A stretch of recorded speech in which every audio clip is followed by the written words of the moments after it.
राष्ट्रपति महोदया, आपका आदेश हो तो आपके पद ग्रहण की उद्घोषणा की जाए और उसे भारत के राजपत्र में प्रकाशित किया जाए। इसकी सूचना प्रमुख सेना केंद्रों तथा विदेश स्थित सभी भारतीय मिशनों, राज्य सरकारों तथा संघ शासित प्रदेशों क्षेत्रों के प्रशासकों को भेजी जाए। भारत सरकार के सभी मंत्रालयों और विभागों को भी सूचना तथा आवश्यक आदेश जारी करने हेतु भेजा जाए।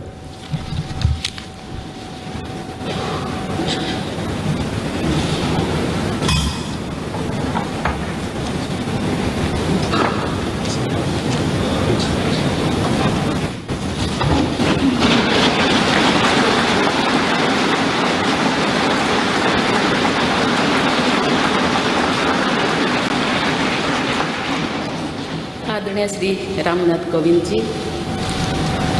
उपराष्ट्रपति श्री एम वेंकैया नायडू जी, प्रधानमंत्री श्री नरेंद्र मोदी जी, लोकसभा के स्पीकर श्री ओम बिरला जी, चीफ जस्टिस एन.वी. रमन्ना जी, सम्मानित सांसदगण, अन्य महानुभावों, देवियों और स्वजनों तथा मेरे प्यारे देशवासियों, सभी को जोहार।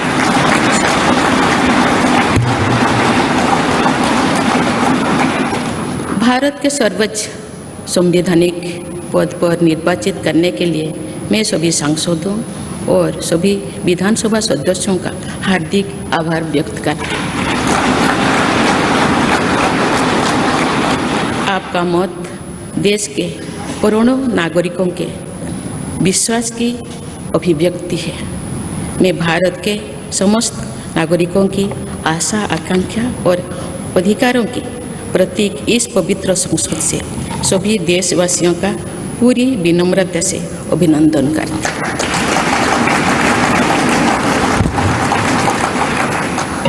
आपकी आत्मीयता, आपका विश्वास और आपका सहयोग मेरे लिए इस नए दायित्व का निभाने में मेरी बहुत बड़ी ताकत रहेगी। मुझे राष्ट्रपति के रूप में देश ने एक ऐसे महत्वपूर्ण कालखंड में चुना है जब हम अपनी आज़ादी का अमृत महोत्सव मना रहे हैं।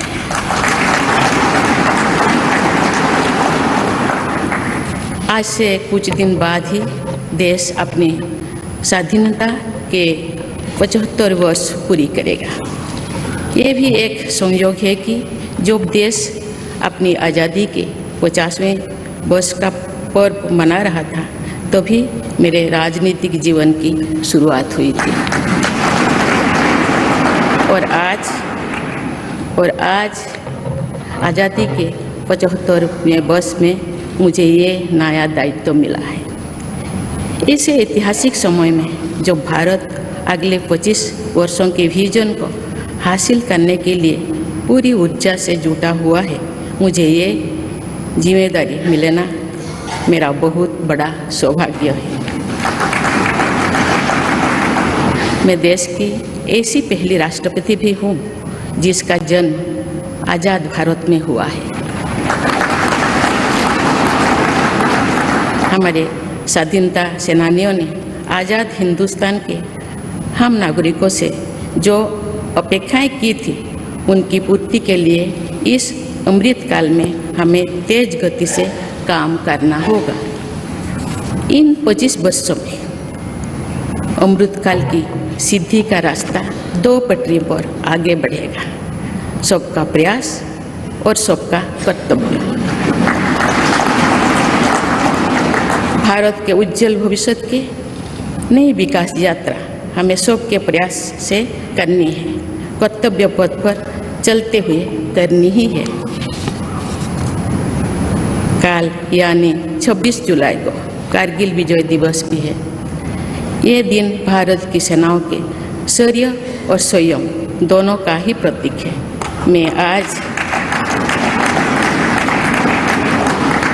मैं आज देश की सेनाओं को तथा देश के समस्त नागरिकों को कारगिल विजय दिवस की अग्रिम शुभकामनाएं देती हूँ। देवियों और स्वजनों, मैंने अपनी जीवन यात्रा पूर्वी भारत में ओडिशा के एक छोटे से आदिवासी गांव से शुरू की थी। मैं जिस पृष्ठभूमि से आती हूँ, वहाँ मेरे लिए प्रारंभिक शिक्षा प्राप्त करना भी एक सपने जैसा ही था। लेकिन अनेक बाधाओं के बावजूद मेरा संकल्प दृढ़ रहा और मैं कॉलेज जाने वाली अपने गांव की पहली बेटी थी।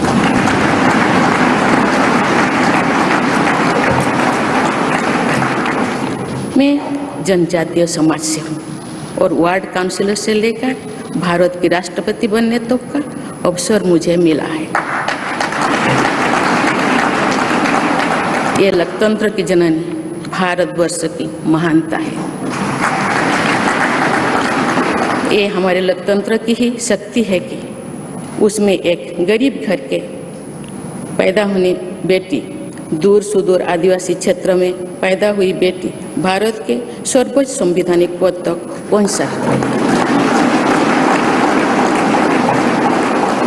राष्ट्रपति के पद पहुंचना मेरी व्यक्तिगत उपलब्धि नहीं है, ये भारत की प्रत्येक गरीब की उपलब्धि है।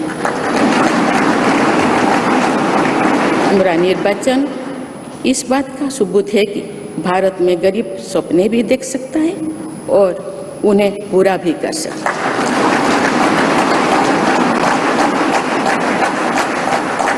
और ये मेरे लिए बहुत संतोष की बात है कि जो सदियों से वंचित रहे, जो जीवन विकास के लाभ से दूर रहे, वे गरीब, दलित, पिछड़े तथा आदिवासी मुझे ये अपना प्रतिबिंब देख सकते हैं। मेरे इस निर्वाचन में देश के गरीब का आशीर्वाद शामिल है। देश की करोड़ों महिलाओं और बेटियों के सपनों और सामर्थ्य की झलक है। मेरे इस निर्वाचन में पुराने लीग से हटकर नए रास्ते पर चलने वाले भारत के आज के युवाओं का साहस भी शामिल है। ऐसे प्रगतिशील भारत का नेतृत्व करते हुए आज मैं खुद को गौरवान्वित महसूस कर रही हूँ।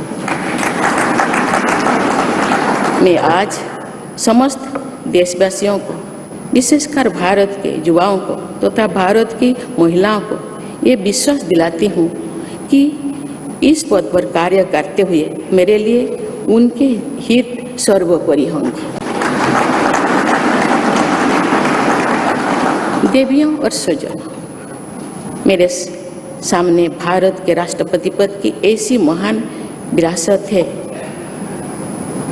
जिसने विश्व में भारतीय लोकतंत्र की प्रतिष्ठा का निरंतर मजबूत किया है। देश के प्रथम राष्ट्रपति डॉक्टर राजेंद्र प्रसाद से लेकर श्री रामनाथ कोविंद जी तक अनेक विभूतियों ने इस पद को सुशोभित किया है। इस पद के साथ साथ देश ने इस महान परंपरा के प्रतिनिधित्व का दायित्व भी मुझे सौंपा है।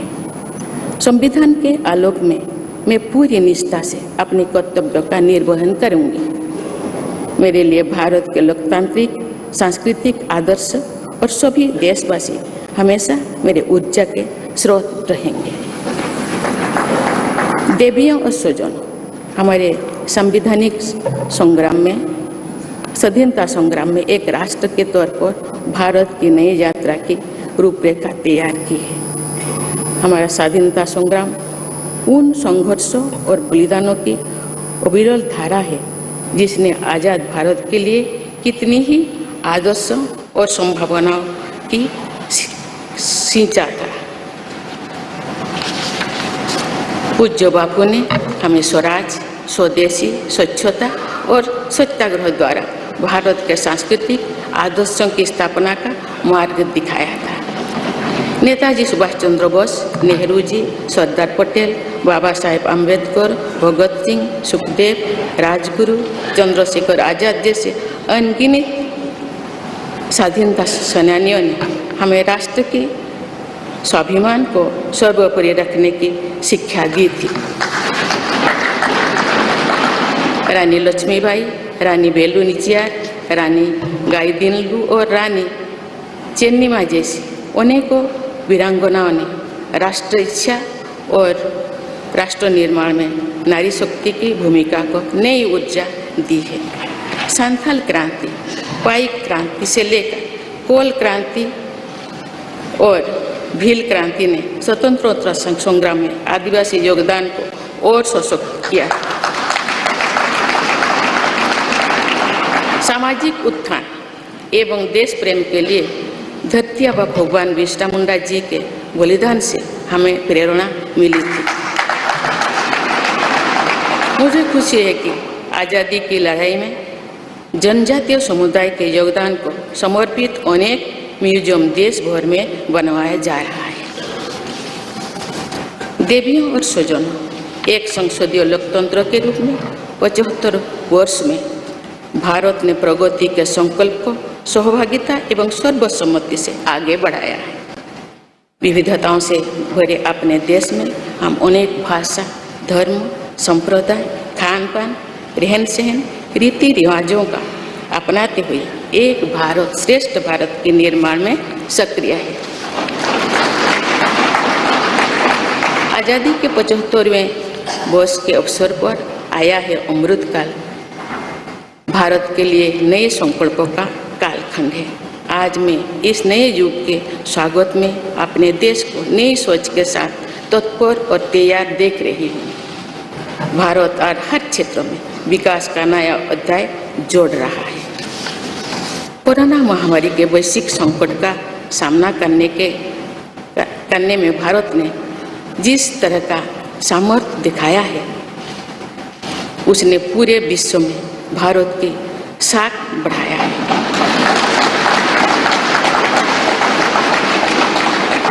हम हिंदुस्तानियों ने अपने प्रयासों से न सिर्फ इस वैश्विक चुनौती का सामना किया, बल्कि दुनिया के सामने नई मापदंड भी स्थापित की। कुछ दिन पहले भारत ने कोरोना वैक्सीन की 200 करोड़ डोज लगाने का कीर्तिमान बनाया। इस पूरी लड़ाई में भारत के लोगों ने जिस संयम, साहस और सहयोग का परिचय दिया, वो एक समाज के रूप में हमारी बढ़ती हुई शक्ति और संवेदनशीलता का प्रतीक है। भारत ने इन मुश्किल हालात में न केवल खुद को संभाला, बल्कि दुनिया की मदद भी की। कोरोना महामारी से बने माहौल में आज दुनिया भारत को नए विश्वास से देख रही है।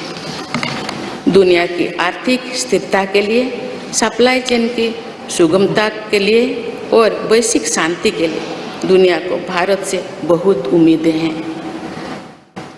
आगामी महीनों में भारत अपनी अध्यक्षता में G20 ग्रुप की मेजबानी भी करने जा रही है। इसमें दुनिया के 20 बड़े देश भारत की अध्यक्षता में वैश्विक विषयों पर मंथन करेंगे। मुझे विश्वास है भारत में होने वाले इस मंथन से जो निष्कर्ष और नीतियां निर्धारित होंगे, उनसे आने वाले दशकों की दिशा तय होगी। देवियों और स्वजनों, दशकों पहले मुझे रायरंगपुर में श्री अरबिंदो इंटीग्रल स्कूल में शिक्षक के रूप में कार्य करने का अवसर मिला था। कुछ ही दिनों के बाद श्री अरबिंदो जी की 150वीं जन्म जयंती मनाई जाएगी। शिक्षा के बारे में श्री अरबिंदो के विचारों ने मुझे निरंतर प्रेरित किया है। जन प्रतिनिधि के रूप में विभिन्न पदों पर कार्य करते हुए और फिर राज्यपाल के रूप में भी मेरा शिक्षण संस्थानों के साथ सक्रिय जुड़ाव रहा है। मैंने देश के युवाओं के उत्साह और आत्मबल को करीब से देखा है।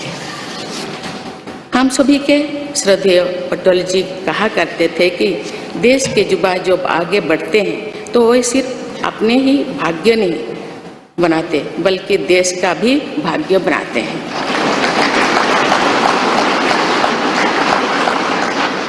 आज हम इसे सोच होते देख रहे हैं।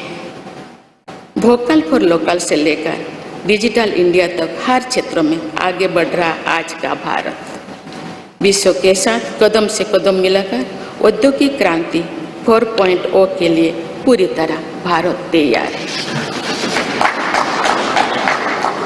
रिकॉर्ड संख्या में बन रहे स्टार्टअप्स में नए नए इनोवेशंस में दूर सुदूर क्षेत्रों में डिजिटल टेक्नोलॉजी की स्वीकार्यता में भारत के युवाओं की बड़ी भूमिका है। बीती वर्षों में भारत ने जिस तरह महिला सशक्तिकरण के लिए निर्णय लिए हैं, नीतियाँ बनाई गई है, इससे भी देश में एक नई शक्ति का संचार हुआ है। मैं चाहती हूँ कि हमारी सभी बहनें व बेटियाँ अधिक से अधिक सशक्त हो तथा वे देश के हर क्षेत्र में अपना योगदान बढ़ाती रहें। मैं अपने देश के युवाओं से कहना चाहती हूँ कि आप न केवल अपने भविष्य का निर्माण कर रहे हैं बल्कि भविष्य के भारत की नींव भी रख रहे हैं। देश के राष्ट्रपति के तौर पर मेरा हमेशा आपको पूरा सहयोग रहेगा। देवियों और सुजों, विकास और प्रगतिशीलता का अर्थ निरंतर आगे बढ़ना होता है, लेकिन साथ ही अपने अतीत का ज्ञान भी उतना ही आवश्यक है। आज जब विश्व सस्टेनेबल प्लैनेट की बात कर रहे हैं तो उसमें भारत की प्राचीन परंपराओं, हमारे अतीत की सस्टेनेबल लाइफस्टाइल की भूमिका और बढ़ जाती है। मेरा जन्म तो उस जनजातीय परंपरा से हुआ है जिसने हजारों वर्ष से प्रकृति के साथ तालमेल बनाकर जीवन को आगे बढ़ाया है। मैंने जंगल और जलाशयों के महत्व को अपने जीवन में महसूस किया है। हम प्रकृति से जरूरी संसाधन लेते हैं और उतनी ही श्रद्धा से प्रकृति से सेवा भी करते हैं। यहाँ संवेदनशीलता का आज वैश्विक अनिवार्यता बन गया है। मुझे इस बात की प्रसन्नता है कि भारत पर्यावरण संरक्षण के क्षेत्र में विश्व का मार्गदर्शक बन रहा है। देवियों और स्वजन, मैंने अपने अब तक के जीवन में जौन सेवा में ही जीवन की सार्थकता को अनुभव किया है। श्री जगन्नाथ क्षेत्र के एक प्रख्यात कवि भीम भोई जी की कविता की एक पंक्ति है, मो जीवन पचे नर के पड़ी था जगत उद्धार।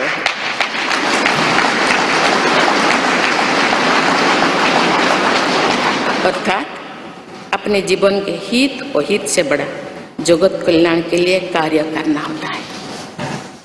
जगत कल्याण की इसी भावना के साथ मैं आप सब के विश्वास पर खरा उतरने के लिए पूरी निष्ठा व लगन से काम करने के लिए सदैव तत्पर रहूँगी। आइए हम सभी एकजुट होकर समर्पित भाव से कर्तव्य पथ पर आगे बढ़े तथा वैभवशाली व आत्मनिर्भर भारत का निर्माण करें। धन्यवाद। जय हिंद।